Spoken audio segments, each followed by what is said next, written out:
Hey everybody, welcome to episode 20 of Tailgate Update. Let's crack open a six-pack. First up, got the NFL, full swing, playoffs coming up, lots of implications in this week's coming games. Not much more news in the NFL than Roger Goodell and head of officiating Troy Vincent calling out the Kansas City Chiefs for being crybabies this week. Goodell basically took the opportunity to say that officiating is going great by utilizing what everybody holds laughter by basically giving the example that they made the right call with Kadarius Toney being offsides, which he was, and it sucks. I hate that. Is this a bad look for Kansas City being crybabies about this, or do they have a point with the inconsistencies of the refs? Yeah, like they're so bad that like no criticism is too far, and the one time that they got it right, like out of the sea of times that they got it wrong, no. They're dunking on the Chiefs now. Yeah, honestly, like, I got it right this one time. Like, and what job is that? How that works? Like, I got it wrong like this other like 57 times, but see, I got it right this time. Like, cool story, bro. Like, yeah, I don't. It gives the Chiefs a bad look because they're complaining about a correct call, but at the same time, they're not wrong when they're complaining about the consistency of the calls, because the consistency is far more outweighing the correctness of every call. I mean, we talked about this last week, right? We talked about this last week with TJ Watt complaining about lack of holding calls. He's not wrong, okay? But, we have guys like Aaron Donald who are held almost every play and they don't complain. Just don't complain about it, and you'll see that it continues. But if you complain about it, you're chastised and looked at as a crybaby and all this other stuff. Yeah, they could probably call it every play, honestly, holding. Yeah, it's a double-edged sword, in my opinion. It is a double-edged sword because just last week, or the prior week, there was that obvious pass interference call on Green Bay that wasn't made that would have put the Kansas City Chiefs like the 4-yard line, and a great opportunity to go out in front of that game.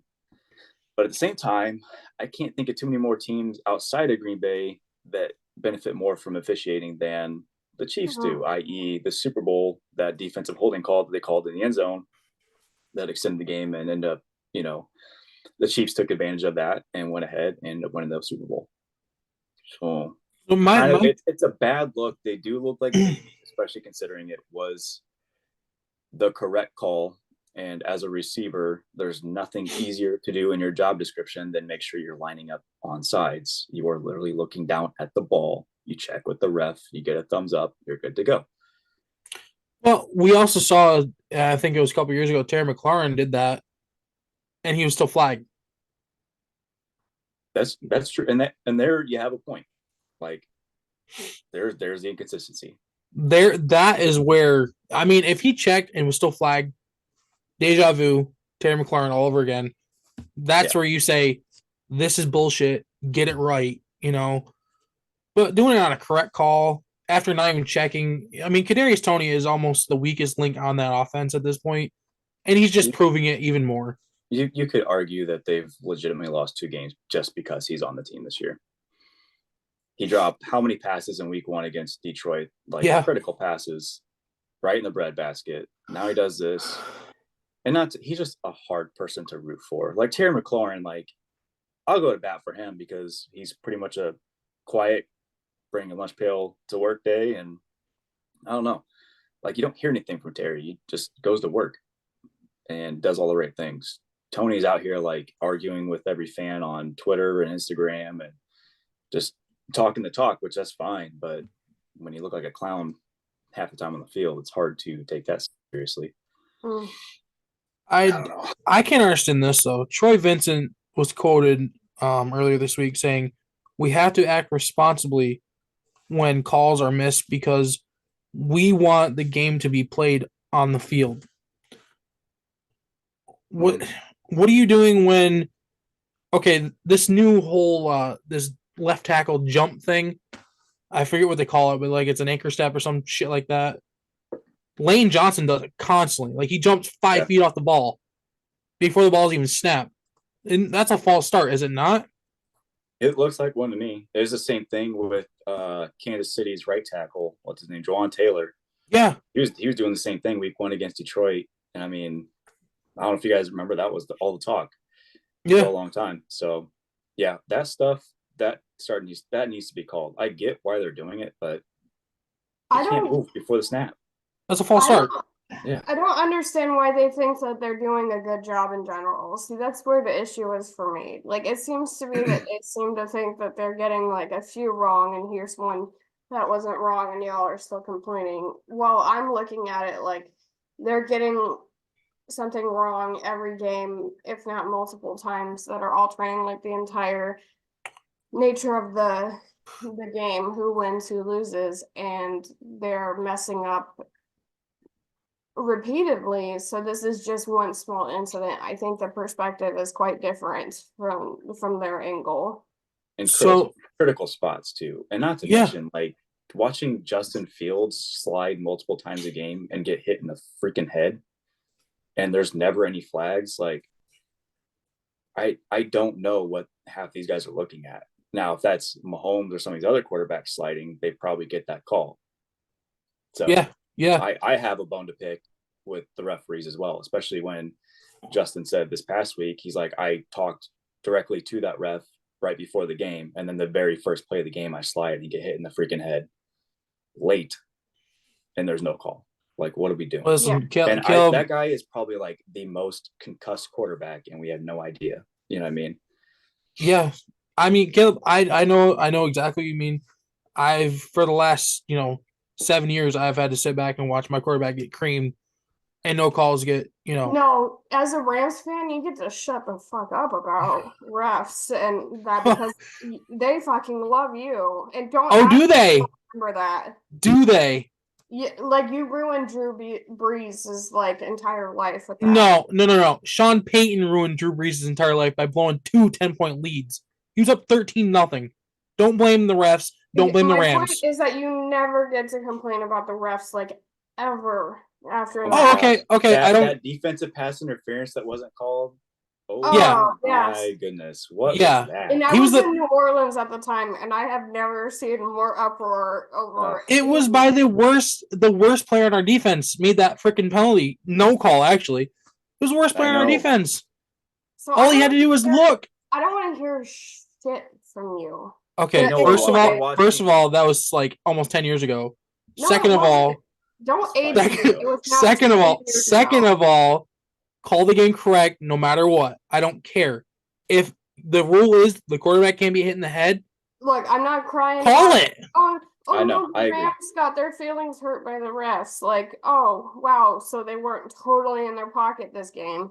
We're watching every fan base thinks that the refs are out to get their team play out. I don't think that, but I do know that every once in a while they fuck it up. Like, I don't. Okay, Julie, you're telling me Russell Wilson hasn't been, bitch slapped and should have been a penalty? Yeah, and there's been penalties this very year that I feel have altered the course of the game. But but I don't think they're specifically out for me. No, what I'm referring to is the roughing the passer calls. Okay? Stafford and Goff have very rarely gotten those calls compared to a Mahomes, a Brady. You know what I mean? That's what I'm referring to. I'm not complaining about the refs in general. I'm saying call it consistent. That's really my only beef with the refs, is just watching Justin get killed every game illegally. Well, don't forget about the Myles Garrett thing, because we live in an anarchy. Oh, well, yeah. If we can call them out, maybe we might get a fine in the bill or a fine in the mail, like Garrett did for. Bro, we can't afford a fine at this point. A full $25,000. We can pull that together, right? No, I'll just get $10, but I'll just host a spaghetti dinner in my honor.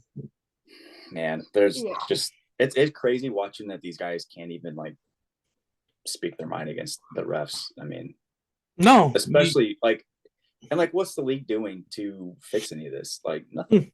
This is why you don't have part-time people out here officiating these games. You know what I mean? Like, freaking. I have an answer. I have an answer for you, Caleb. Yes, sir. Troy Vincent says they're not perfect, but the concern is to make sure we're getting better. So that's what they're okay, cool. Oh yeah. doing. Glad you're getting better, Troy. Awesome. Thank you for your update. Meanwhile, there is 15 missed penalties every game. Yeah. And guys are still jumping 17 feet off the ball. Full-time officials. Now Julie wants to throw the flags. Okay. I know the refs are out to get me. Wham. All right, let's talk about Bill Belichick, Julie. Let's talk about Bill Belichick. Okay. All right, Bill Yeah, Belichick says he's never wears focused sleeves. on. Bill Belichick says he's focused on the present and not what looms in the off season. I hear that. Just feels like coach speak to me. It's denial. I think that the team's at where it's at, and he's probably at peace with what's going to happen. He may be part of that decision and deciding that he's done with New England, maybe, according to reports. But what do y'all think? Is it a great mindset moving forward for them? I mean, he can't sit there and make this the rest of the season about him, right? Or do you think he's just in denial? Well, he's one of the greatest coaches of all time. He's one of the greatest defensive minds the game's ever seen. And he's coaching a 3-10 team where he can't make up his mind who's going to be the quarterback for the game-winning drive. Yeah. So it's denial, but at the same time, it's a great mindset because what are you gonna do? I feel like I can't critique him. Like when your grandma starts to go a little senile and she starts calling people out like unnecessarily. Like remember that one time and like drops the truth bombs that like land like a like it's kind of like, but you still can't say anything because age has allowed them the right to say whatever they want. It kind of feels like that's kind of how it feels with Bill Belichick, and not just because he's in his 60s, but also because of just who he is in general. So like I kind of feel like it's critiquing my grandmother, and I can't do it. So I think like it's definitely coach speak. He's professional as all get out, and he'll probably just move on, and we'll all just kind of like watch him go to where he goes next or whatever he does next, and that's kind of all I have to say about that. It's true, but it's true to Bill Belichick's MO. Don't make it about him. It's the team. He would never do that. Move on, no emotion, just robotic speak. It's smart. I've only seen him smile like once, and when I found out that he was a Swiftie, I was like kind of shocked because I'm trying to imagine him like relaxing enough to enjoy any song. So like maybe he can so like I don't expect a lot of like deep emotional expression from him ever.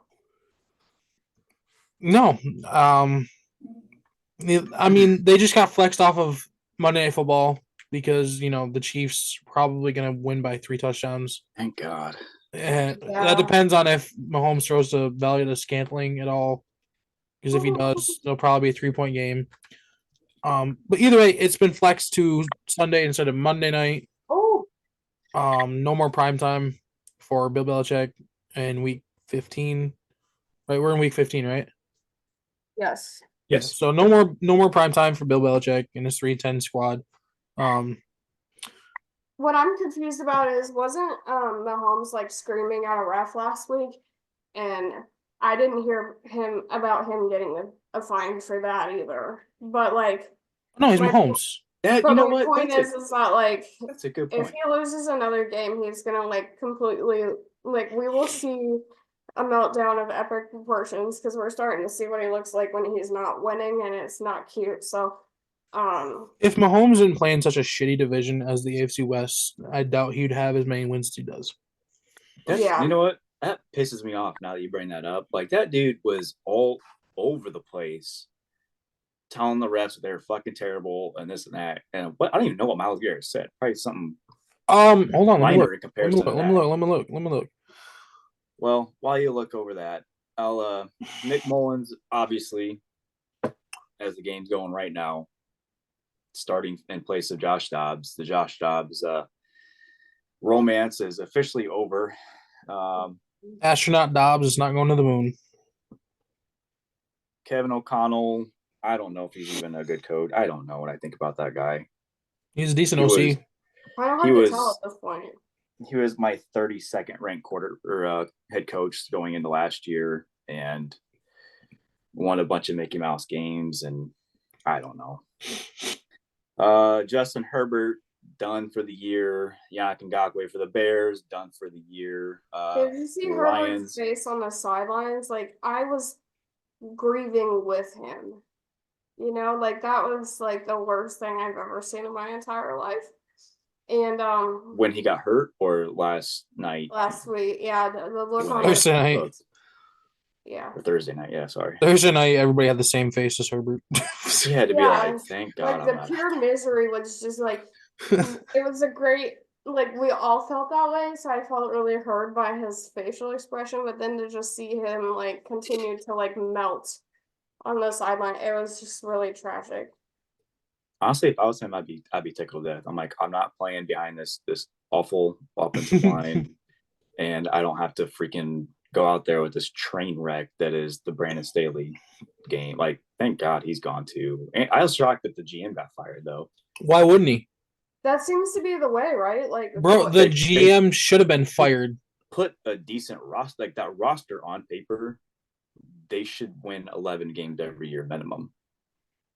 Yes, but they never built an offensive line that was anything decent. They got a couple pieces, but yeah. I'm trying to think, who was it that got fired last? The head coach who got fired last. Didn't the GM get fired with him? What was it, Frank Reich? Was he the last one? No, the GM didn't get fired in Carolina, I don't think. I think it was just Frank.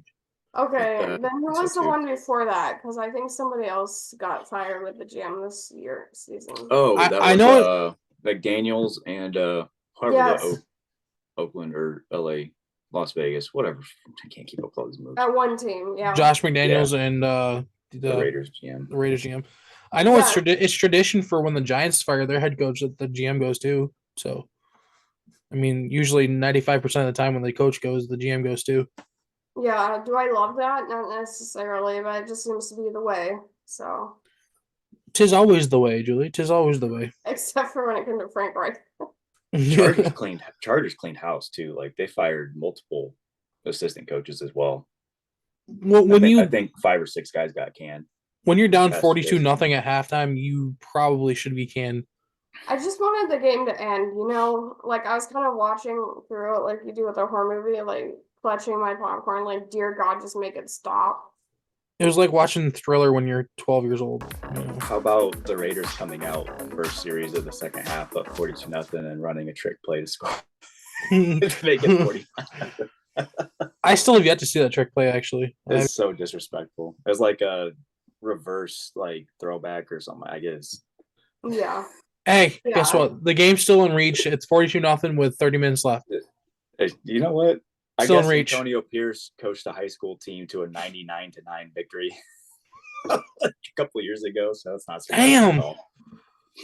Dude, out for blood. They should have turned the scoreboard off after the third quarter. Honestly. Man. So, I found what Myles Garrett said to get him flagged for criticizing. He called officiating in the Jags game versus the Browns last week, in which they won. He called it a travesty and said it's time for the officials to be held to a higher standard. Someone has to hold them accountable for the plays or the calls they don't make, he said, and they need to be under the same kind of microscope as we are every single play. I guess his frustrations had been building at what he feels is a lack of penalties being called against offensive linemen who are blocking him. He has been stuck on 13 sacks for 3 weeks and believes the officials haven't been treating him fairly. So another edge rusher is complaining about being held. I'm sort of ambivalent about that, but I do think he's right about the first part. And like, I love it. Yeah. I love it. He's right. They should be held accountable. I mean, he's not wrong. Yeah, these players they have nothing. I agree. Obviously, can't even speak out against it, which is bullshit. Listen, Caleb, I do agree. I agree with you, but it's back-to-back weeks. An edge rusher is complaining about being held, but yet you have a defensive tackle who is the most held player in the game. He doesn't say anything. Why are they saying something, but he's not? Okay, That's maybe his choice. I because don't he's know. old and his career is going down the toilet. But I don't know. it I don't really think that- doesn't matter why they're speaking up and he's not. I just want to know they're why. speaking out. I think just in obviously for them, but for other rushers, and then also just in general, like Yeah, these refs they're terrible. it's They're absolutely awful every it's year. absolutely, in my opinion, something that should have been said years ago. But I just want to know why they're saying it now and not years ago. Because Garrett's been in the league for what, It feels like 5 years? maybe I'm being dramatic, but it feels like it's getting worse. It does feel like it's Maybe getting I worse. feel Yeah, that. It Maybe does. Is it really? yeah. I don't know. it does feel like it's getting worse. I mean, Maybe they also feel like it's getting worse, and that's why they're speaking up now and not a couple of years ago, Ryan. I just want to know why they didn't. Because they've been in I league think for a lot quite a of these while. players, like you look at Myles Garrett, wasn't like he was respected a few years ago, but he wasn't probably revered as the guy like he is now. I mean, he's 1A or 1B in terms of top edge rusher. So I mean, he's I got think clout now. I think when he tried to drop Mason Rudolph in pant size a couple years ago with a helmet, Oh my god. Yeah. probably what did it to him. moment. My favorite moment. That's probably what did it to him. Officials were kind of like, "Fuck this guy. He's a nuisance to the league. He's a pain. He's a trouble." It's kind of like refs used to torture Allen Iverson in the NBA. He'd yell at the refs, and then they'd kind of like get back at him for a certain amount of time. When he went specific to his own thing, I was like, eh. But like the first part of his statement applies to literally everyone in the league, and is so on point that I can overlook like him making about himself and like how I specifically feel about him. Like that was a super strong statement, and Yeah, I agree. not thrilled that they fined him for speaking up. I mean, I thought we could do that in this country, but NFL's a private entity; they can do what the hell they want. I don't know. But it's bullshit. It is bullshit. Yeah. Anyway, enough of that. All right, moving on. Moving on. CJ Gardner-Johnson has been cleared for football activities. I don't know. Does that mean that he's back this week? Actually, he has 21-day windows open. Okay. So yeah, is that going to help the Lions, who are obviously starting to reel a bit? I mean, the Bears have put it on them the past two out of 3 games they played. They got beat up by the Packers. Like the defense needs some help, right? The defense got shredded by Jordan Love. Yeah, that's not a good look. No. I mean, their defense has always been suspect. Even, back in the Stafford days, it's always been garbage. They just never build a defense. It just seemed like it was better, and then all of a sudden, it's not. I knew coming into this year that the defense was going to be a problem for Detroit, but it was going to be good enough to get them into the 4 seed or 3 seed. I never expected them to be in play for the 1 seed like they were, a couple weeks ago. Yeah, I mean, no, you figured that San Fran or Philly or Dallas would be jockeying for those spots. Absolutely. So, yeah, I guess they're probably where they need to be. They'll make the playoffs, Oh, absolutely. There's nobody in the North likely, outside of a heroic, final 4 weeks by Green Bay or Chicago, they're gonna win the division. And not to mention they'd have to completely implode, but they kind of are right now. I think they've lost 3 out of 4. And it took a miracle comeback against the Bears not to lose that 4th in a row. So, well, at least they're imploding so late in the season, so it won't totally. Yeah, I mean, knock on wood. I'm almost for certain they're gonna have the 3 seed locked up. New Orleans or even Atlanta aren't gonna come out of the South better record than Detroit or even Green Bay. No. But yeah, that CJ coming back, that was a big hit in week 2. Him going out with a pectoral tear. Him coming back is going to be pretty good. I think it's going to give them a boost, but not too much of a boost because the rest of the defense is poop. It's garbage. Maybe it'll change the tide a bit, but yeah, it might change the mood in the locker room. It might change the mood in the team meetings and stuff. Give a little more juice to the team. He is spicy. CJ is a very spicy back. I like him. Yeah, as a Saints fan by proxy, I've been watching him fight his own teammates for years. So nobody is safe with CJ. But... Yeah, I like CJ. He's good. He's going to be pretty good. SoFi Stadium is to host the Super Bowl in 2027. I feel like every year it's like the same 4 or 5 cities that get to host these things. I felt the same way when I was taking the notes. Right. I was like, And I know it's probably unpopular, but I think that every stadium should be eligible to host a Super Bowl. Like, have a freaking Super Bowl in Green Bay. Like, that'd be badass. that would be terrible. What are you talking about to be That would terrible? be, nobody wants to. Okay, here's my take on it. I had this conversation. You don't with want to Dad. watch a snow game Super Bowl? Are you freaking like, what are you? Time out. I love snow games. Okay. One of my favorite games of all time is watching Philly versus Detroit in 2013. Okay, All right. that 8 inches of snow game. I love that game. However, the NFL looks at the Super Bowl as prime day money paycheck. I know. They're not gonna have people come to Green Bay as tourists to watch Kansas City versus Philly. Okay, they're not gonna do that because people I understand it. I don't agree with it though. I get that, but people, that's what I'm saying. People aren't going to want to come and sit in, minus 13-degree weather to watch Super Bowl for 3 hours. There's not even enough maybe I'd be able to afford in a that ticket. entire area to host that, but I don't think so. And I don't think Seattle will be a good place for it either. They'll never give it to Seattle. Look, I hate it because it's forcing every team to move to a dome because they want to be eligible to host these things. Well, even if you have a retractable roof, retractable roofs are fine. I know, but even then, so Chicago now, okay, it's snowing outside. We have a retractable roof, but guess what's not retracting? The roof. They're not going to let it snow in there. Like it just totally ruins the aesthetic that football was meant to be played in. It's supposed to be a sloppy game. Hold on. Here's my take on it, and I'll let you say what you're going to say, Julie. But real quick, if you have a retractable roof, okay, you don't have to use it during the regular season. Okay, if you were grandfathered in where you had an open stadium like Chicago, you do not have to use your retractable roof during the season. Even in the playoffs, don't have to use it. But if you're going to host a Super Bowl, you have to have a retractable roof, and the retractable roof has to be used for a Super Bowl. And it'll also give these teams and even the NFL more money because they can host events there if it has a retractable roof during the winter. So like Chicago can play host them. Chicago can play host of like Metallica in like February.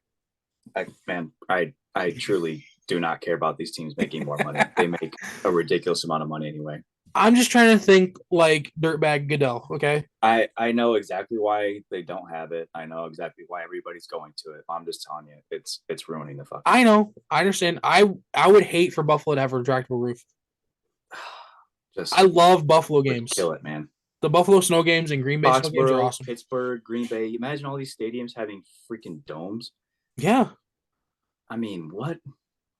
I would appreciate a little more grit and a little less marketing in our capital level. I get it. When it comes to the Super Bowl, but I digress because we all know where we're at. So drives me nuts. SoFi Stadium played host to the Super Bowl for Super Bowl 56, which is 2 years ago. And that's the second time in 5 years it'll be coming to SoFi Stadium. Goodell said in a statement, the city did an outstanding job hosting Super Bowl 56 in the incredible SoFi Stadium, and we believe that Super Bowl 61 will be even more memorable. I don't know how you can get more memorable than 4th and 1. It'll be great, Roger. I'm sure it'll be fantastic. Can't wait. Yeah, awesome. Can't wait for you to line your freaking pockets with our money. Anywho, what's next, Caleb? Also, a not super popular decision in my opinion. Maybe you guys like it. I don't know. NFL is going to go Brazilian League, expanding their international slate in 2025. We're going to Sao Paulo or whatever. I think Sao Paulo at Sao Paulo, Corinthians Brazil. Arena. I mean, there's legitimately one Brazilian player in the league, and his name's Cairo Santos on the Chicago Bears. He's still in the league? Huh. I didn't know that. He's been a staple for the past few years. Great kicker. Fantastic. He lasted 2 games for the Rams. That's all I remember him for. He's been really accurate. Not a fantastic leg, but he's been pretty good. I don't know. I don't like the whole international thing anyway. I think it destroys teams when they got to go to London and then come back and because they don't do a very good job of scheduling the buys either before or after. Yeah. It's just a mess. But whatever. I think that eventually there's going to be a team in London, which is ridiculous as that is. And again, the NFL reaching too much for money. Mm-hmm. You're not the NBA. You know, Michael Jordan isn't playing in the NFL. LeBron James isn't playing in the NFL. They're never going to be as internationally popular as basketball or soccer players are. See, my thing is, if they want to expand so much to international play, why don't they just create their own freaking world league over there and have it be like an affiliate like minor league baseball is for the MLB? It'll never be as popular. We've had an NFL Europe league before. Yeah. And didn't Kurt Warner play in the World League too at one point? I think so. I think he did. It didn't go well for a reason, but I don't like European these guys going to, like, you're going to Mexico City, you're going to Sao Paulo. Like, if you're a season ticket holder, you're losing a game now. Mm-hmm. You know, and granted, it's only 2 teams that are usually going to these things. But like this year in London, I mean, how many London games did they play? Plus Germany. 6. I think there were 6 London games. But that's ridiculous. Like, there's just no need for it. And the Jags were in 3 of them, I believe. Back-to-back weeks and with 1. I hope the NFL creates a franchise over there. I hope that they don't bring one from here to there. But I hope they create one over there, and they will see that eventually. I guarantee you that Jacksonville goes there. I guarantee you Jacksonville's the one that's going to go to London. I almost guarantee it. Shad Khan does not want to go over there. I almost guarantee he will. I don't care what he said. What they do is if they get forced. Yeah, that's what I'm saying. I guarantee that'll be the case. Because there's only a certain amount of teams. What is Vegas going to move? No, Vegas ain't moving, no matter how bad they suck. You know, I think that any team in a major sport moving to Vegas, I think that's stupid. Absolutely. We know. Absolutely. We had this conversation before. It's a tourist attraction. That's all it is. It is. If you have an expansion team going to Vegas, that's fine. That is fine. No. We have the Raiders moving there because they think it's going to bring them more money. And now we have the A's moving there in what, 3-4 years? Probably. Bullshit. Stop going to Vegas. I mean, my goodness. No, the commercialization of sports is just all about money, man. Money is the root of all evil. Isn't that what they say?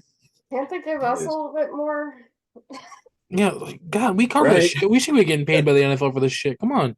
Can you at least like lower ticket prices or something, or in blackouts, or I don't know, man. Do something to take care of the fans. Not have to buy 6 different streaming things and still not be able to get every game. Yeah, that'd be cool. Stop freaking! I shouldn't have to take out a mortgage on my house for freaking tickets to an NFL game. It's ridiculous. Make a down payment, put tickets on layaway, start paying them off in August. Yeah, right.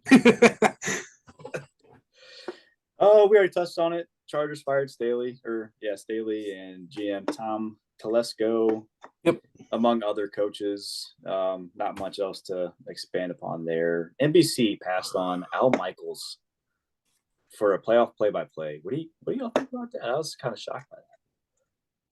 I can see why. Expound, please. Expand. Okay. After his play to finish off Super Bowl 56, his call on 4th and 1 when Burrow gets, thrown down by Donald, the ball drops. He goes from excitement to like disappointment when the ball drops. You can hear it in his voice. Like he was sad the game was over. He had Bengals instead money of, huh? Said he had Bengals money line. Probably. Like you could hear it in his voice, like he was almost sad that the game was ending, and the fact that Burrow lost. Like it just sounded in his voice like everything. Instead of being excited, oh, the Rams won the game, blah blah blah. No, he's like, upset that the ball dropped to Piron's feet. Are they supposed to pretend like they are neutral? They Well, you're supposed to be generally towing the line, yeah, but like, I don't know. I just when I watch a playoff game in baseball and somebody hits a walk off, it's like the announcer is a fan of that freaking team.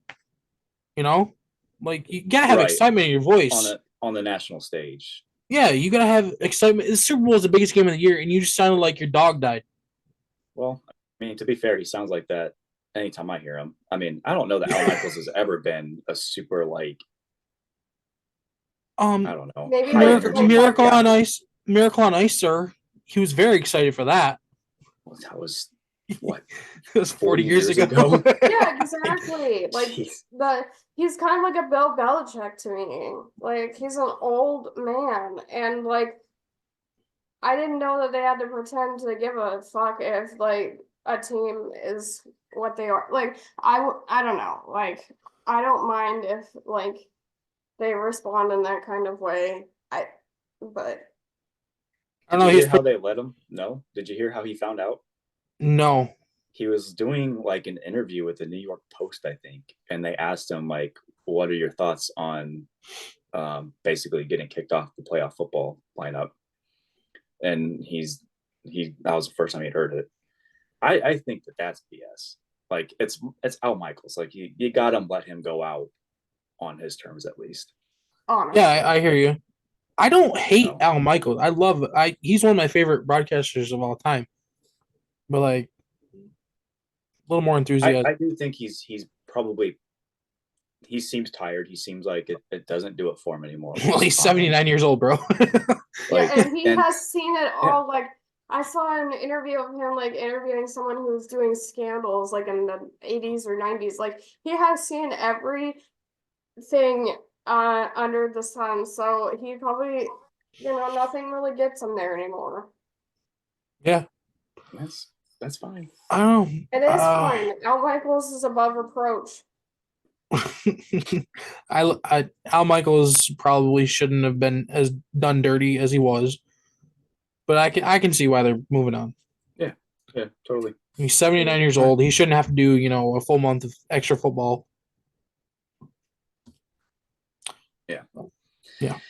Hey, y'all done with your first beer there? I think so. Yeah, I got mine. I certainly need another one, so. All right. Well, beer number 2 coming right up, college football. How about it? Yeah. Not much. A lot of transfer portal stuff going on right now. Kind of one of the bigger pieces of news coming out of college football is that Jalen Milroe, Alabama starting quarterback, is going to remain in college for another year. Good for him. I think it's good for college football. It's not surprising given how deep this quarterback class is coming in to the NFL. Yeah. Is that something y'all want to see more of? Players staying for their 4th or maybe even 5th year? I want to see it. I want to see it all across NCAA. Yeah. I want to see it in every sport. Basketball, football, baseball. I want to see it. Stay. Don't go for the money. If you're in that much need of money, then sure, have at it. You want to take care of your family, go ahead. You can always finish your degree afterwards, but stay. Get that degree. Bump up your stock heading into the draft. Get that extra year of experience under your belt. Yeah, it's situational for me. Yeah, I agree. Yeah. A guy like Marvin Harrison, where you're like, going to be a top 3 pick most likely, and you're the top receiver on the board, and you don't want to go and stay in college next year, then like tear an ACL or do something even worse that might totally derail your career. So get out and get your money. But it is cool from a fan perspective, like when Illinois last year had all that homegrown talent that ended up turning into these high draft picks. That stuff, you feel like you're kind of growing up with those players and it pulls you into the team more. Makes you feel way more invested. When you got a team full of transfers and stuff like they kind of had this year, then it's like, I don't know any of these guys. There's no skin in the game for me. So I think it is good for the average fan to see players stay in and play for their team again when they could easily go to the league and start making their money. But, I hear you. Not to mention his NIL next year will be pretty hefty. Especially he won't be short on cash. Especially since he plays for Alabama. So yeah, Saban will take care of him. Absolutely. Oh man, that was a quick beer, way quicker than the NFL one. That's weird. Because it was a shot. It wasn't a beer. Oh, it was a shot. That was a shot. Oh. Yeah, it was a shot. Tequila shots. Tequila shot for beer 2. Because beer 2 had a hole in it. We had to drop it, throw it in the trash. I'll probably be a shot for beer number 3 then as well, because we're moving in NHL. I didn't know any of this. Ryan, you're the one that put me on it. I don't know how much info you got on it, but St. Louis Blues fired their head coach, Craig Berube. Berube. Late Tuesday night, GM Armstrong opened up about the move. What do you have to say, Ryan? Armstrong said he got tired of seeing the team being a punching bag, leading to his decision to fire Craig. He says your mind starts to work when you're everybody's homecoming game. It's not a good feeling. Armstrong dismissed. What are you laughing at? I just thought that's a very interesting way of putting it. That's Armstrong dismissed Craig late Tuesday night, about 2 hours after the Blues lost to the Red Wings 6-4. They had a beer and the move was made. He sat down, had a beer with them. Yeah, did it in a pretty fun way. Armstrong said, he said, quote, "I feel personally responsible for the situation that we're in." Armstrong's been with the Blues since 2008 and the GM since 2010. So, I mean, he led him to a cup in 2019, so that's good. It's not a great day, but it's a new day. Now we move forward. I mean, I'm looking right now, and I mean, they're 14-14. It's not like I know by like their standard over the past 6-7 years, it's not up to snuff. I'm sure. I mean, they did get beat by the Blackhawks, and the Red Wings. So that's not great. Yeah. Armstrong also said that he consulted with team owner Tom Stillman before making the decision. Yeah, I don't know. At 14-14, he said that the way we play the game right now isn't good enough. I mean, you're 500. It's a month into the season, 2 months into the season. What are you bitching about right now? There's time. You were in last place. You were like the worst team in the league before going on a run to make in the cup 2019. They were. But the team isn't playing good enough at 14-14 right now. I think at 500 you got to let it right out, man. I mean, that's like, NFL, like you're 2-2. and your head coach got fired. And you guys just won the championship 2 years ago. Well, it's 4 years now, but 4 years. Wow, time's flying. He said, I'll finish this quote off. He said, "I think we're a better team than our play indicates. We've changed the coach. If we could move, I guess chairs on the Titanic. I guess we would, but it's hard to do." Damn, that was freaking quoted. Man, weird. That shot's kicking Ryan's ass right now. Absolutely. Wow. Okay. Yeah. Well, I'm still not an orator. He is not. Wow, that was a terrible analogy. I don't know. You ought to be fired for that analogy, bro. No, because if McDermott still has his job for that analogy, this guy can stay. Don't start, Julie. Don't start. I'm not. That all I'm saying is that the Titanic is not as bad. So. Yeah, it's not a national disaster. True. So that's true. Not a disaster, but yes. Yeah, it's a national tragedy. Literally over 100 years ago. I think it's like 110 years ago, but whatever. Yeah, and All right. That was a nice shot. Nice shot That, of that was a tasty Fireball. shot of. Ooh. nice fireball. Man, Fireball. Oof. Ooh, man, That's this is a a rough Saturday. tiebreaker, Ryan. This is a rough Saturday. Dude, I love Fireball fireball. shots. I love fireball, bro. Oh boy. Synonym. Synonym. Synonym. All right, moving on to beer 4. We'll switch back to beer because these shots be beating Ryan's ass up and down the day here. Oh, your fucking mouth. Moving on to MLB. Man, the Dodgers are pretty much dominating this. Oh, they're so bad for baseball. So bad for baseball. I cannot even stand what's going on right now. Where do you want to start? We'll start with Kershaw. Oh, my boy Clayton. Yeah, contemplating a future with LA apparently after his surgery. You think it's time for them to move on? I don't know.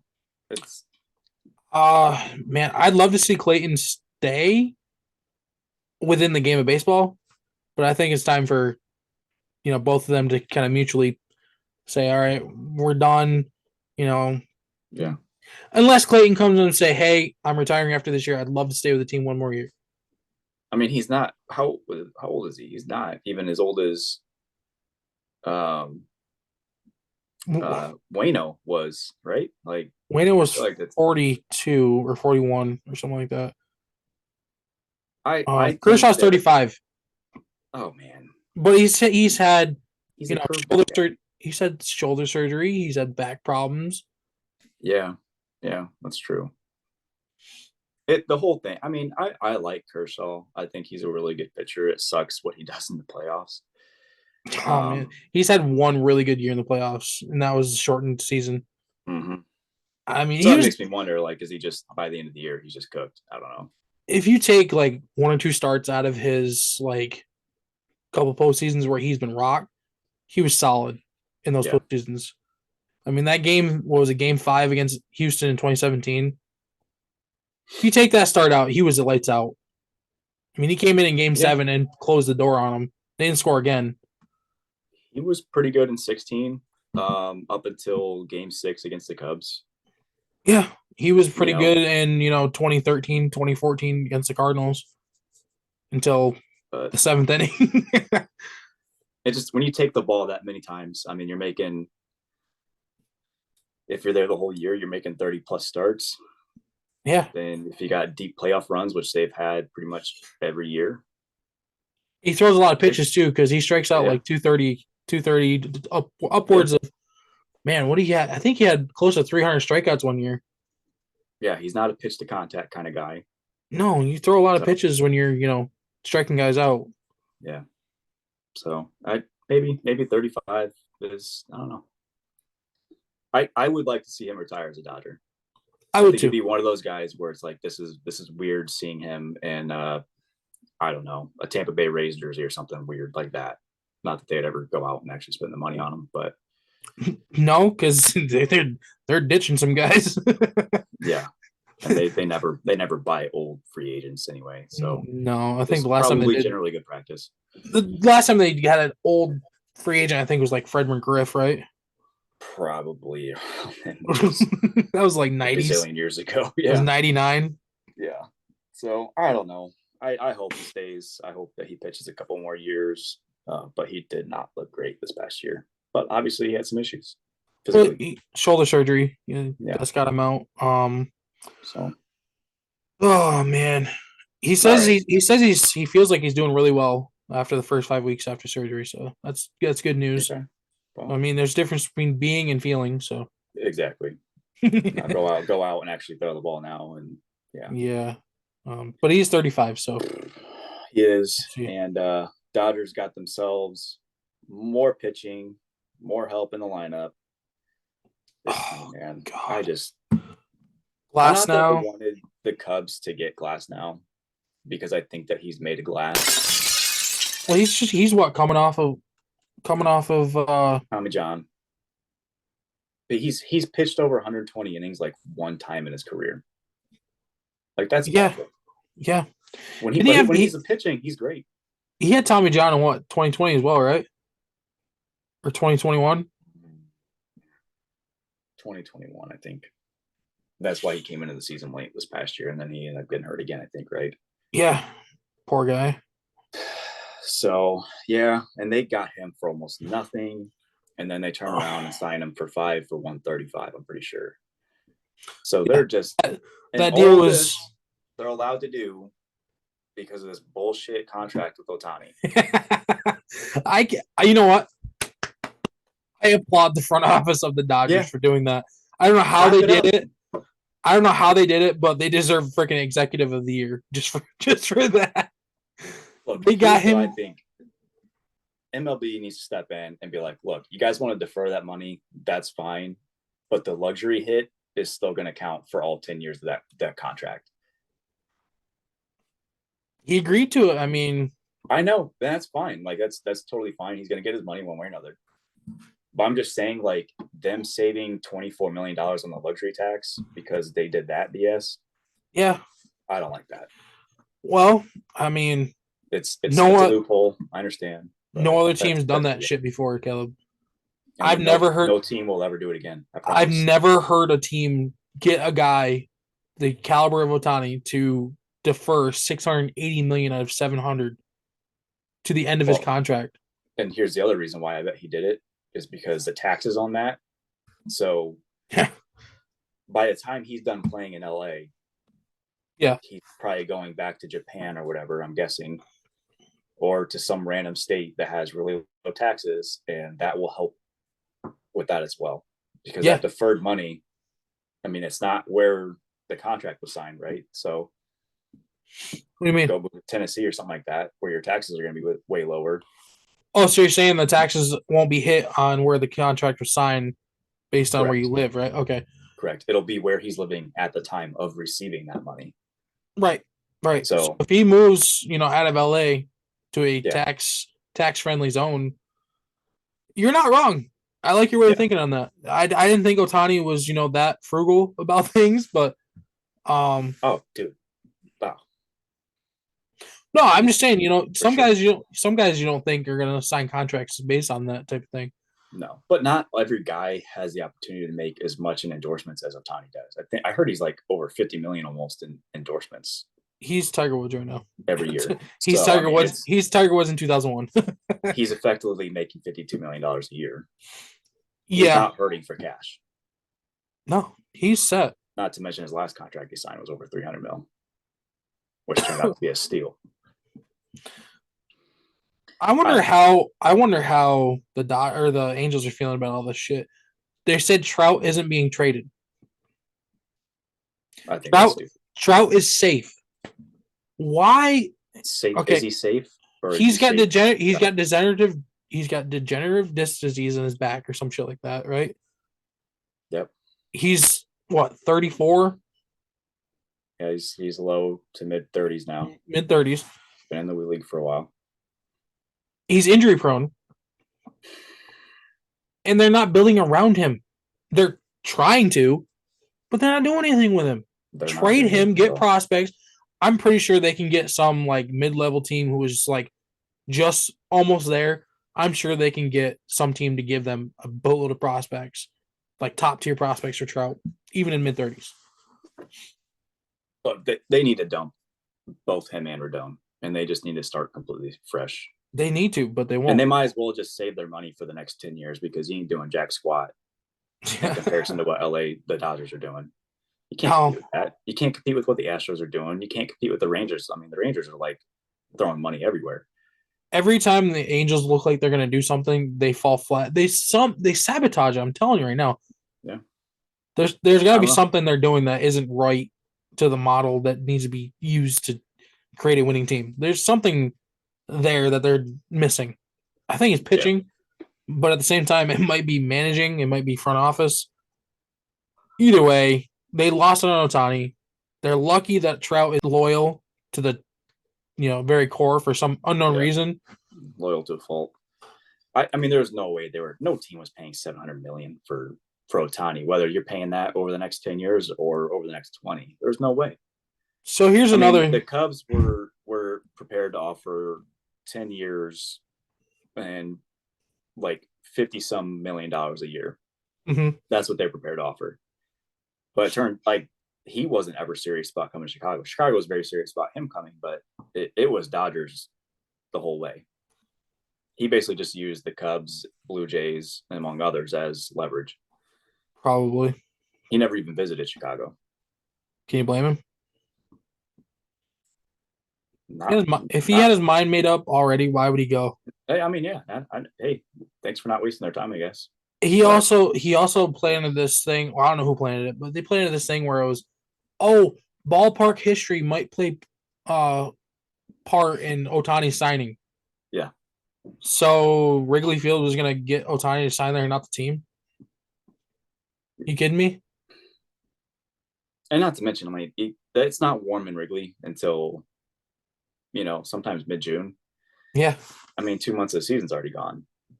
You think he's going to go over to Chicago and hit in 40-degree weather? Or try and pitch in 40-degree weather? Probably not. He ain't pitching for a while. So I'm waiting for the day where a team goes, okay, show we need you to be first base. We need you to be DH. No more pitching. Yeah, I'm waiting for that day. When's that start? Who knows? He's what, 10-year deal in LA, right? Mm-hmm. He has no opt-outs, no trade clause. But he has a loophole that could come back and bite the Dodgers in the ass. If they fire an executive, what was it?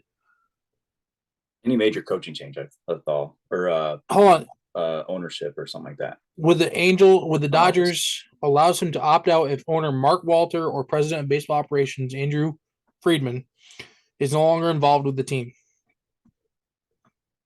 or the industry. Oh, never mind. That's an industry sources told ESPN. I can't see them getting fired. I mean, this team is stacked, and they apparently have no shortage of money. So, yeah, they aren't going to go anywhere. He's not going to go anywhere. I don't think so. He's not going anywhere. If it comes a day where the Dodgers are absolute garbage, he might, say, hey, can I get traded?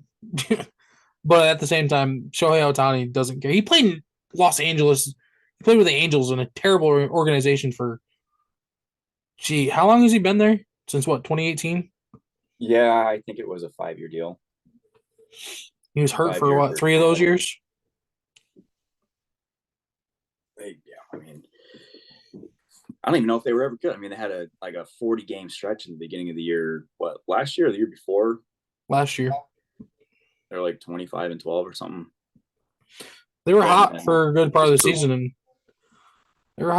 season, But yeah, this applause is give them the flowers. The executive of the year, the Dodgers, give them their flowers. They did a great job deferring that money to the end of the contract and giving him this loophole that he can get out of the contract if they fire president of baseball operations or the owner sells the team.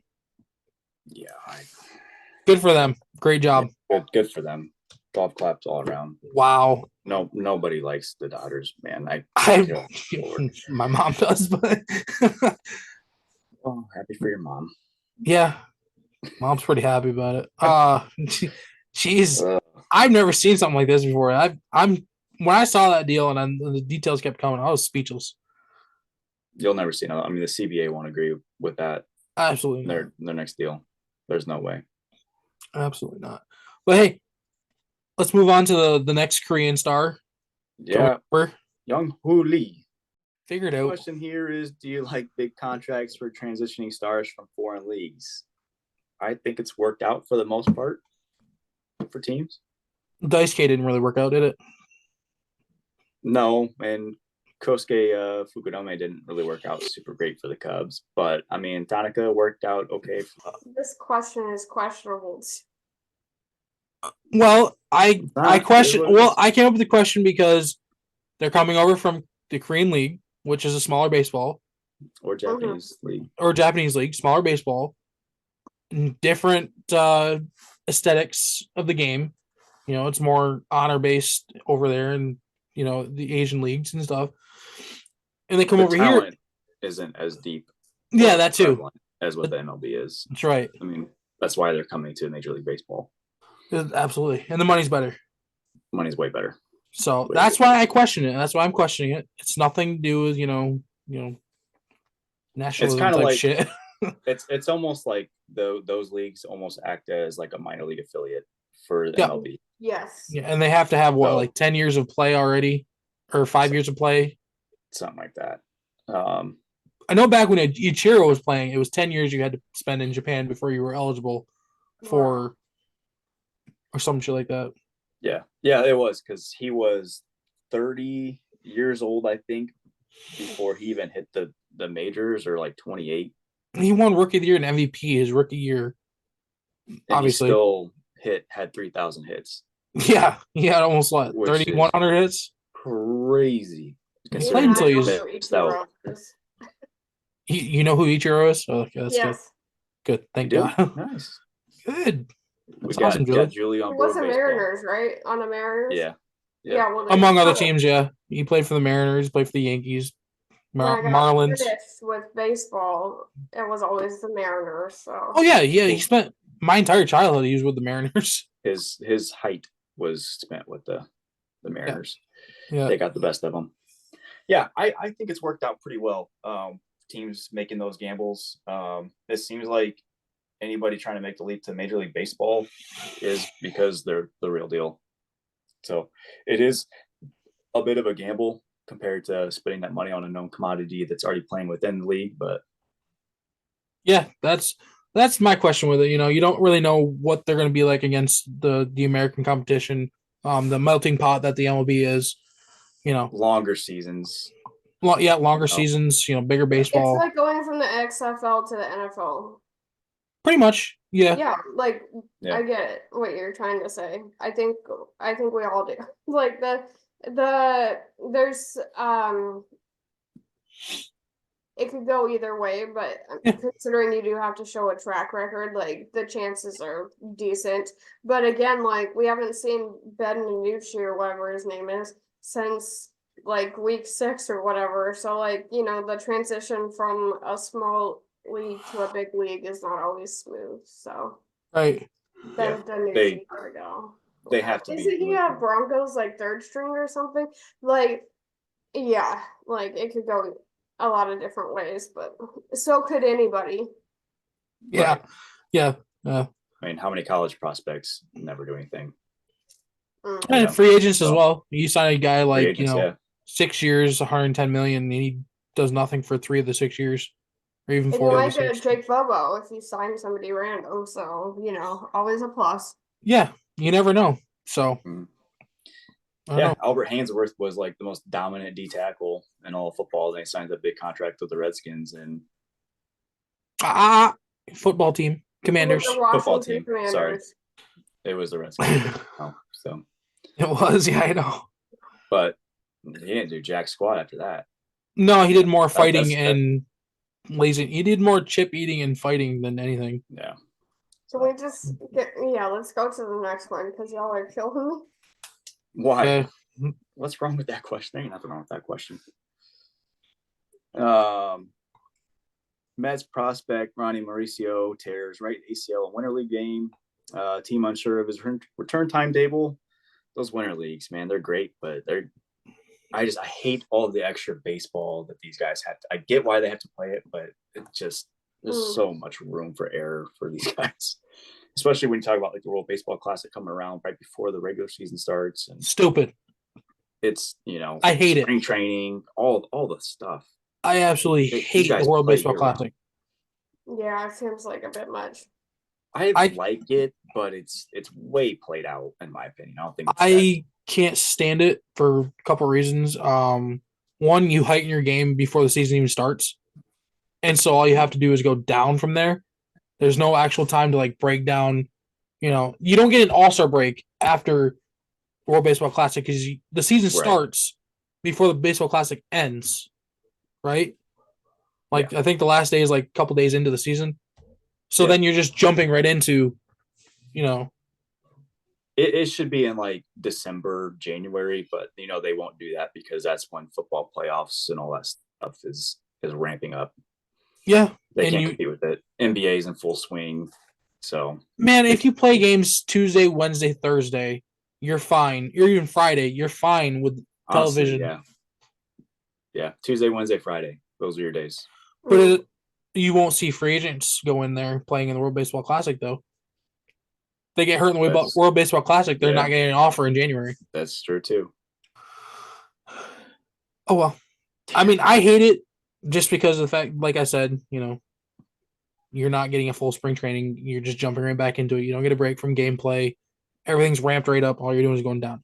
Nolan Arenado and Goldschmidt took a wicked hit this year from it. I mean, Nootbaar I think did. it affected a lot of guys. Edmund was garbage from it. I mean, a lot of guys were affected. Yeah. And you get some guys who don't want to do it. They won't play for their country. Can you imagine if a Dominican Republican guy said, I don't want to play for my country in the World Baseball Classic?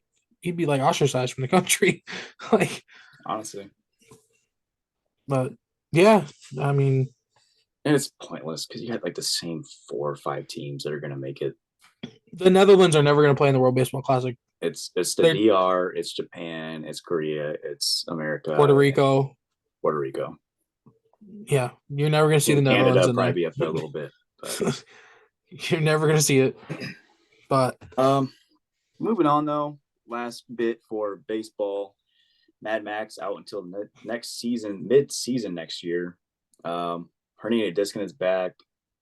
Yep, that's the same injury that he had at the tail end of this year, correct? Or is that something that just that was shoulder? He had a shoulder thing going on. Gosh, man, that dude was beat up. He's what, 37? He's up there, and he throws freaking heat.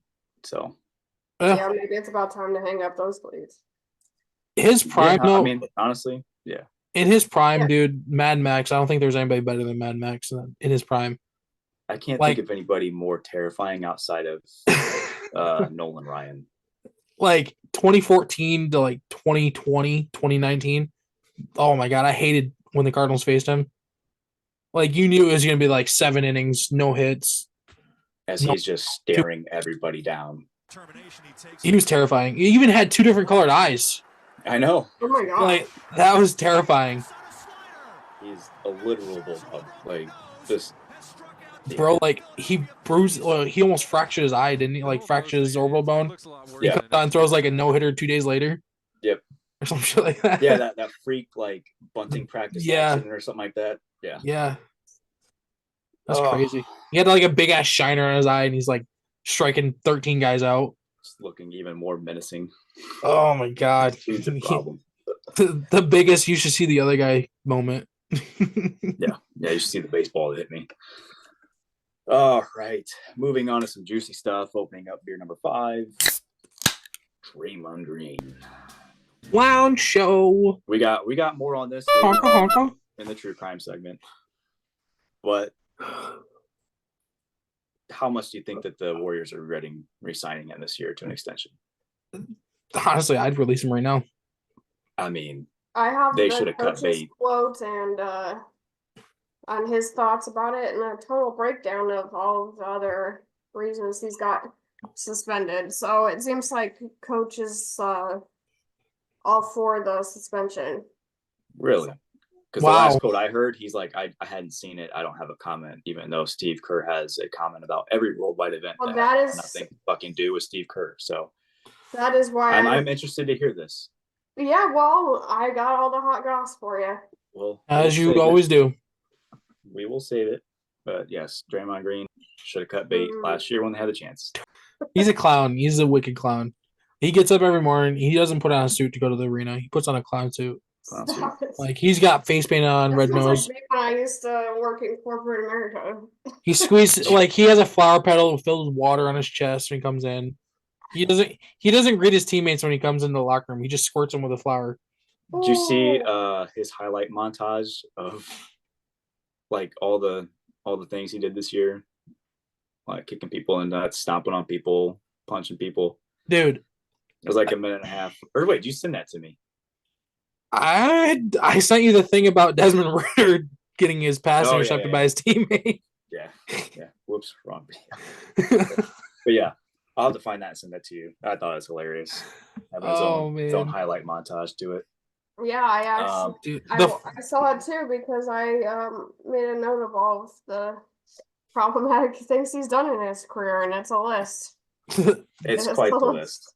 Yeah. The funniest thing I saw Draymond do this year is take a game-winning three and clang it like off the front of the rim. The funniest thing I saw this year was Pistons lose their 22nd game in a row. Oh, Caleb, no. That transition was Oh God. 22 franchise record, 22 games lost in a row. Oh, poor Detroit. I seen a crazy stat. I cannot remember who the three teams were. I think it was like the Wizards and Pistons have lost. They're like 1-45 in their last 46 games, and the one win was Washington beating Detroit. So, yo, hold on. I gotta check on that shit. I gotta check on that. It's check on it, but it's insane. Oh, I saw that number a couple days ago, so that's a little out of date. While you're checking on that, I actually, because last week I said that I would look up synthetic ice. You did. Oh, there you go. And I actually wrote an article about it. What in the Sam Hill is synthetic ice? Sam Hill. Yeah, and broke down what that phrase comes from too. It was a total random moment for me. But anyways, you are correct, Ryan, that it is plastic. It's the same plastic. Yeah, for the full deets, obviously look at the article. I also broke down why every single person in the universe is smarter than the Pittsburgh Steelers medical staff for their thing with Watt, and how that's the biggest violation of the concussion protocol since Tua has back problems. So that one was a good one. Yeah, so anyway, but synthetic ice is made out of the same plastic that you would have in a water bottle or a plastic bag, just a whole lot thicker. Really fascinating history, and also learn about how difficult it is to maintain real ice in a rink, but the NHL does only use real ice, so fun fact. But yeah, so it's a thick layer of plastic, and now they have a new technology to add the slip, whatever makes the plastic slippery. They didn't go too much in on that, but now they mix it in with the plastic when they're making it, so you don't have to wet it like literally every 5 seconds with some slip material. So that's a sort of new invention, but yeah, it is totally plastic. It's quite common, because it is so difficult to maintain actual ice. And so fun fact, and for the whole thing, make sure to check theforkball.com. I'll check that one out there, Julie. Yeah. Wow, Julie, that was really awesome. I like that. Good job. It was. Great work. I didn't know it was plastic, so. Yeah, yep, like same thing as all the other plastic stuff we have around our house. It's killing the turtles. But Ryan, go ahead. So the Wizards are 2-8 in their last 10, and they're 4-20 on the year. They're on a heater. Oh yeah, totally. They're on a heater.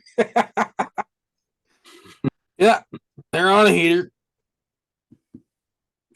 My Bulls aren't much better. It's all right. It's pretty embarrassing. No, Lakers are 15-10 right now, so or 15-11 or something. I don't know. It's not bad. Ooh, eek. Not good there. So, looking at some news for the PGA Tour here, Caleb. Want to hop to that? Yeah. Yep. But we'll let you know that we will only report back about the Pistons once they finally do win. So probably never. Yep. Yeah, we'll throw some confetti and everything. Yeah, we have it all planned out. I'm making the cake. It's gonna be a big day. Confetti cake, you know. Yes. That's enough of that. So John Rahm has been fined. Oh no, he's been suspended by the PGA Tour because he signed with Liv. I'm assuming so. Hold on. Yeah, for signing with Saudi-funded LIV Golf, a formality that is more about the benefits to the players he leaves behind. Hold on.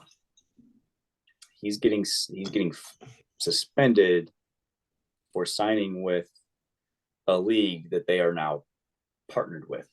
Hold on. We'll get to that. We'll get that in just 1 second here, sir. 1 second. So, Research team is slow. according to sources, PGA Tour U.S. Sports Team Owners Group nearing deal. Okay. Multi-billion-dollar deal between a group of well-known U.S. sports team owners and the PGA Tour is imminent, as the tour still hopes to reach a similar agreement with Saudi Arabia's public invested fund. Sources told ESPN on Friday. Okay. The agreement with Strategic Sports Group, a consortium of billionaire team owners that includes Tom Werner and John Henry of the Boston Red Sox, Arthur Blank of the Falcons, and Y. Grusbeck of Boston Celtics, would infuse more than $3 billion into a new for-profit entity called PGA Tour Enterprises. Excuse me. The PGA Tour is also continuing talks with officials from the PIF, which is financing the rival LIV Golf League. If a deal is reached with both Strategic Sports Group and the PIF, more than $7 billion might be infused into PGA Tour Enterprises, which would combine the commercial assets of the PGA Tour, PIF, and DP World Tour. So the deal with Strategic Sports Group might be announced before the end of the year. The PGA Tour, DP World Tour, and PIF signed a framework agreement to form a partnership on June 6th. The agreement is set to expire December 31st, although sources have told ESPN it would likely be extended if the progress is being made.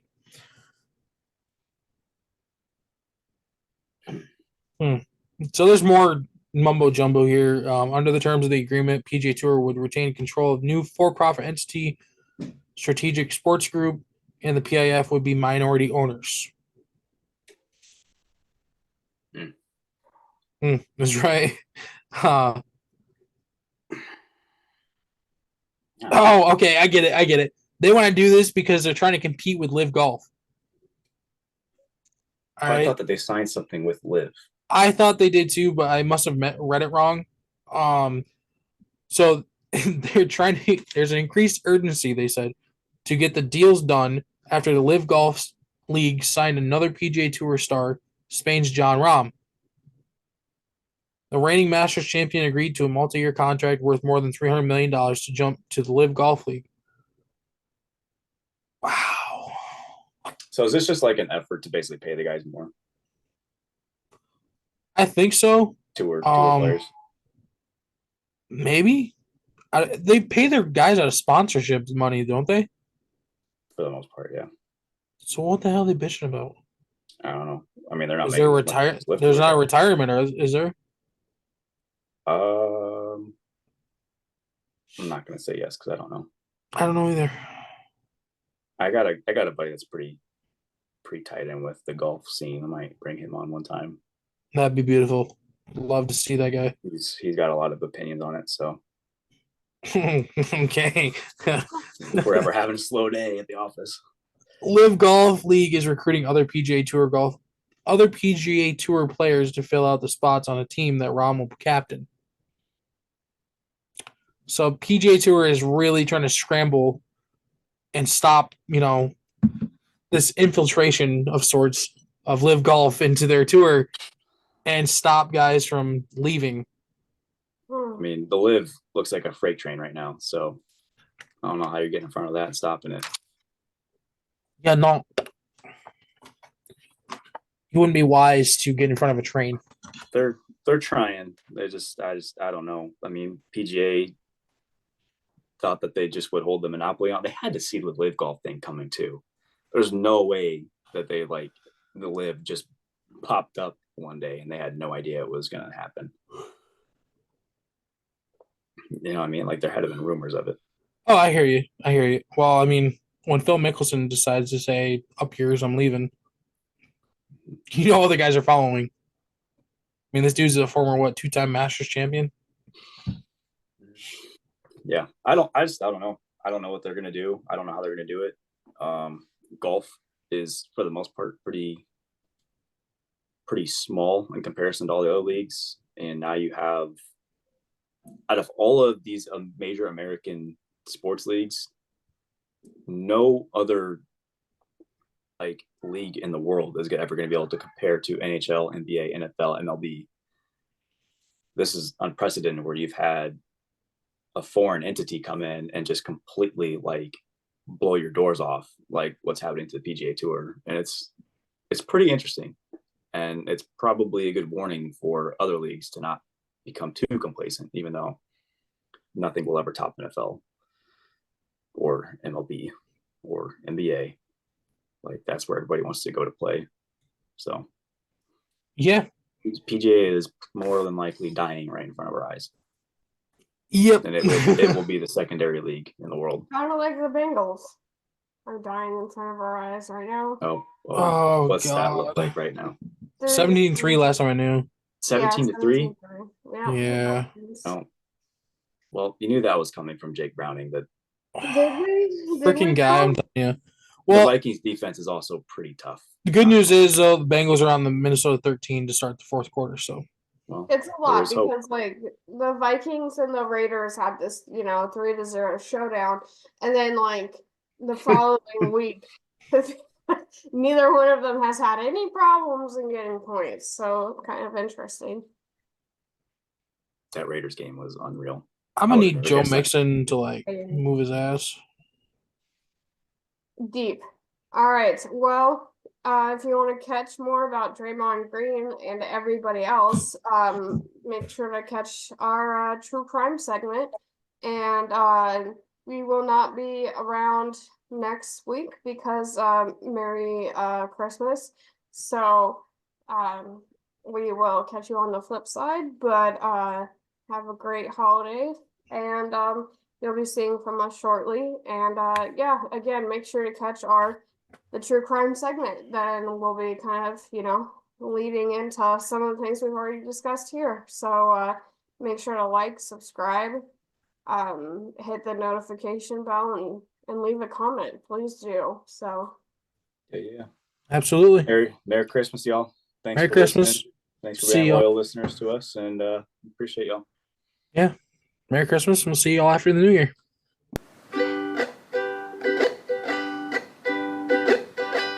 Look, first off, I need to be green so that you can all actually see them. Ryan, stop talking. No, Caleb. It has to highlight me. I'm not going to stop talking.